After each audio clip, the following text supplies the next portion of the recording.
নমস্কার, আপনারা শুনছেন গল্পঘর। বাংলা সাহিত্যের বাছাই করা সেরা গল্প নিয়ে আমরা উপস্থিত হয়েছি আপনাদের কাছে।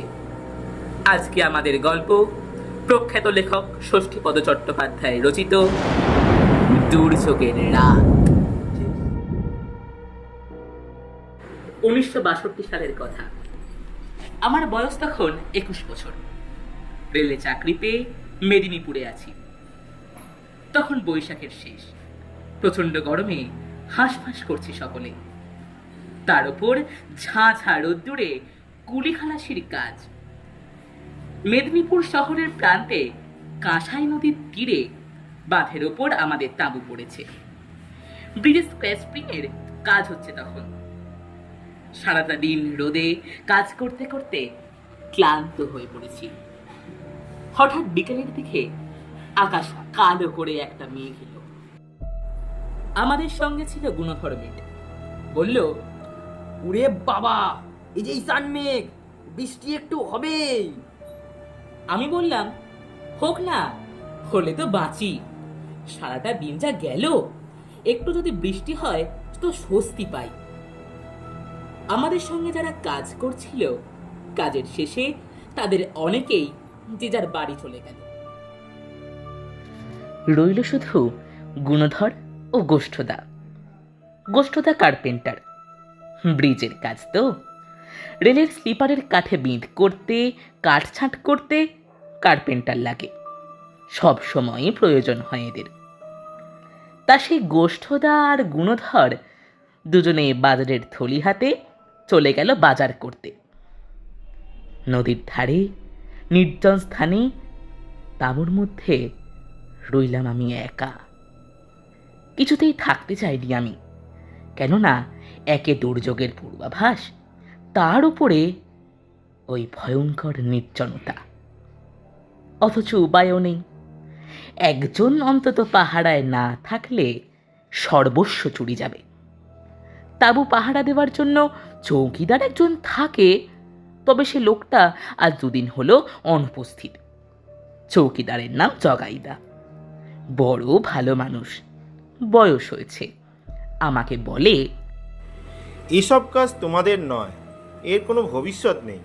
এই কাজ ছেড়ে কোনো অফিস টফিসে যাতে ঢুকতে পারো সেই ধান্দাই লাগাও দেখি। জগাইদা তো বলেই খালাস, কিন্তু অফিসের চাকরি আমাকে দেবে কে? তাই শুনেই চাই জগাইদার কথা। আর শত কষ্ট সহ্য করেও চাকরিটা বজায় রাখি। হাজার হলেও রেলের চাকরি তো। যাই হোক, সবাই চলে গেলে একা আমি মন মরা হয়ে বসে রইলাম। হঠাৎ আমার শরীরের ওপর দিয়ে একটা ঠান্ডা স্রোত বয়ে গেল। বুঝলাম বৃষ্টি হচ্ছে কোথাও। চারিদিক অন্ধকার হয়ে আসছে তখন। তবুও কোনো রকমে আলোটা জ্বালালাম। হঠাৎ ঝড় উঠল। প্রথমে গুঁগো করে একটা শব্দ, তারপরেই কড়কড় করে বজ্রপাত। আলোর চাবুক একটা দিক থেকে দিগন্তে ছিটকে গেল। আমার যেন দাঁত ছেড়ে কান্না এলো তখন। সত্যি বলতে কি, এই ভয়ঙ্কর নির্জনে আমার তখন ভূতের ভয় করতে লাগলো খুব। যত রাগ হলো গুণধর ও গোষ্ঠদার ওপর। আমাকে এইভাবে একা রেখে ওদের চলে যাওয়াটা উচিত হলো? আসলে বাজার করতে যাওয়াটা ওদের অছিলা। ওরা গেল নেশা করতে। বাজার হয়তো করবে, কিন্তু আজ তা না করলেও কোনো ক্ষতি হতো না। এখন আমি একা এখানে কি করি? এই নির্জনে ভূতের ভয়, সাপের ভয় সব কিছুতেই পেয়ে বসলো আমাকে। এই দুঃসময়ে মনে মনে ভগবানকে ডাকতে লাগলাম। এমনকি এও ঠিক করলাম, এই চাকরি আর নয়, কাল সকাল হলেই পালাবো। গার্ডেন রিচের কর্তাদের বলবো, শালিমারে পোস্টিং দিন তো ভালো, না হলে ইস্তফা। আমার এইসব চিন্তা ভাবনার মধ্যেই দেখি টর্চ হাতে কে যেন দ্রুত পদে আমার দিকে ধেয়ে আসছে। শুধু আসছে নয়, আমার নাম ধরেও ডাকছে। আমি তাঁবু থেকে বাইরে এসেই দেখি জগাইদা। জগাইদা রক্তচক্ষুতে বললেন, শয়তান দুটো কোথায় রে? বললাম, ওরা তো বাজারে গেছে। বাজারে গেছে? এই নির্জনে তোকে একা রেখে? তার উপরে এই দুর্যোগ! আমি না থাকলেই দেখি ওদের সাহস বেড়ে যায় খুব। কিন্তু জগাইদা, তুমি এই দুদিন কোথায় ছিলে? আর বলিস না ভাই, গিয়েছিলাম একটু মেয়ের বাড়ি। তা সে কি বিপদ! যাক সে কথা, আমি যখন এসে গেছি তখন তোর আর কোনো চিন্তা নেই। কিন্তু এইখানে এক মুহূর্ত থাকিস না। কেন জগাইদা? এই অন্ধকারে যাব কোথায় আমি? চল, তোকে আমার পরিচিত একজনদের বাড়িতে রেখে আসি। তো এই পরিস্থিতিতে মাঠের মাঝখানে কি পড়ে থাকা যায়? তাছাড়া আকাশের যে অবস্থা, তাতে ঝড় এখনই উঠলো বলে। একটু পরে তাঁবু টাবু কোথায় থাকবে তা কে জানে। বলার সঙ্গে সঙ্গেই দারুণ একটা ঘূর্ণিঝড় হঠাৎই ধুলো বালি উড়িয়ে চারিদিকে ঘুরপাক খেতে লাগলো। তারপরেই দেখি বাঁধের ওপর আমরা দুজন, কিন্তু তাঁবু উধাও। এরপর নামলো বৃষ্টি। জগাইদা ভিজে ভিজেই আমাকে নিয়ে এলেন এক গোয়ালার বাড়িতে। এসে হাঁকডাক করতেই বাড়ির লোকজন বেরিয়ে এলো। জগাইদার বিশেষ পরিচিত এরা। জগাইদা বললেন, আজ রাতটুকুর মতো এই ছেলেটাকে তোমাদের বাড়িতে একটু আশ্রয় দাও দেখিনি। ভদ্রলোকের ছেলে ওই রকম ফাঁকা জায়গায় এই দুর্যোগে থাকতে পারে কখনো?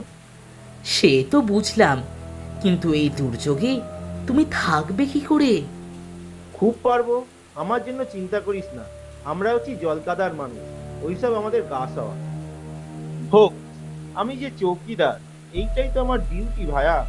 না হলে রেলের অত দামি দামি যন্ত্রপাতি একটু চোখের আড়াল হলে ওর একটিও অবশিষ্ট থাকবে না। আমি তো রাতে ওই গোয়ালার বাড়িতে আশ্রয় পেয়ে সত্যিই বেঁচে গেলাম।